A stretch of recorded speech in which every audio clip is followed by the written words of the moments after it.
ये ठीक नहीं है मैडम। हिंदू या मुस्लिम का हसद मत छेड़िए, अपनी कुर्सी के लिए जज्बात को मत छेड़िए एक जंग मिलजुल कर गरीबी के खिलाफ। दोस्त मेरे मजामी लगभग में मत छेड़िए मैडम। हम अपनी जान का दुश्मन के अपना जान कहते हैं, मोहम्मद का इस मिट्टी के हिंदुस्तान कहता है। अब तो मजहब अब कोई ऐसा भी चलाया जाए जिसमें इंसान को इंसान बनाया है। Over the years, excessive government oversight has raised concerns about the erosion of the autonomy and sanctity of Waqf, which under Islamic law is intended to function independently to serve its religious and charitable purposes. At the heart of the Waqf system administration lies the State Waqf Board, while act as custodian of Waqf properties, ensuring their proper management and alignment with the purposes by Islamic law. These boards have consistently worked to protect Waqf properties from the mismanagement. Madam, the Waqf was centrally first introduced in 1953. Mr. Rijiju, the Honorable Minister, has said, thereafter so many acts, then 1995 Act has come, Amendment 2013, now it is coming. Now by introducing Clause 2, the title of the Act has been amended, Unified Waqf Management, Empowerment, Efficiency and Development. There is no rational basis to make such amendment of the title of the Act. Every Act is intended to make the Act more efficient and development purposes. As for example, the Companies Act was enacted in 1956, thereafter re-enacted in 2013. The Act was brought to regulate the management, empowerment, efficiency and development of the control of the companies. The Waqf Act 1995 had various provisions for management, empowerment, efficiency and development.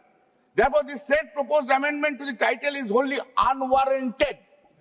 The title, which is being used nearly for 75 years, has no necessity to be amended unless the government wants to have the satisfaction that something new has been done.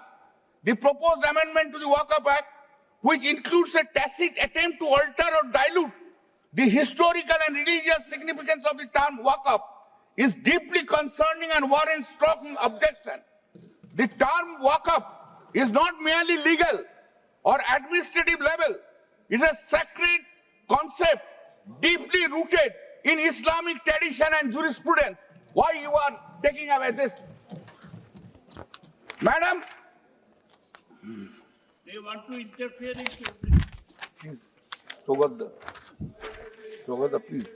The historical development of Waqf legislation in India from the Bengal Waqf Act 1934, Uttar Pradesh Muslim Waqf Act 1960, the Waqf Act 1954, and the subsequent unification under the Waqf Act of 1995 has always retained the sanctity of the term.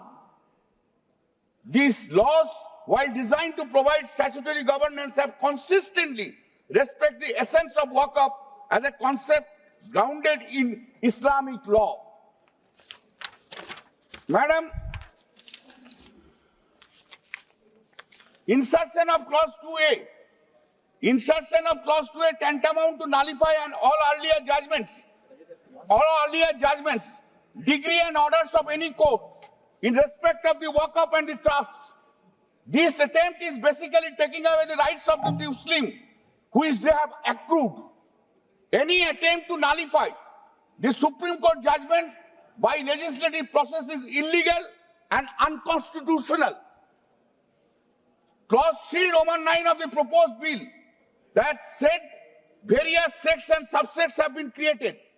This attempt to create subsect without having any rational object is not a good sign for any religion, caste or creed. If the constitutional provisions empowers the parliament to create caste, subcaste or subclass, only then the parliament can do so.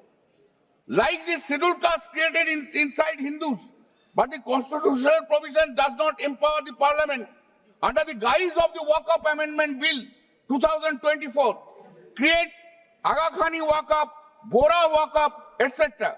The intention to legislate such kind of classification of Waqf board based on subsects, the ruling party in the government is having evil intention. If the title speaks about unification, creation of various Waqf board on the basis of subsect itself creates a de-unification between the sects and subsects of the Muslims.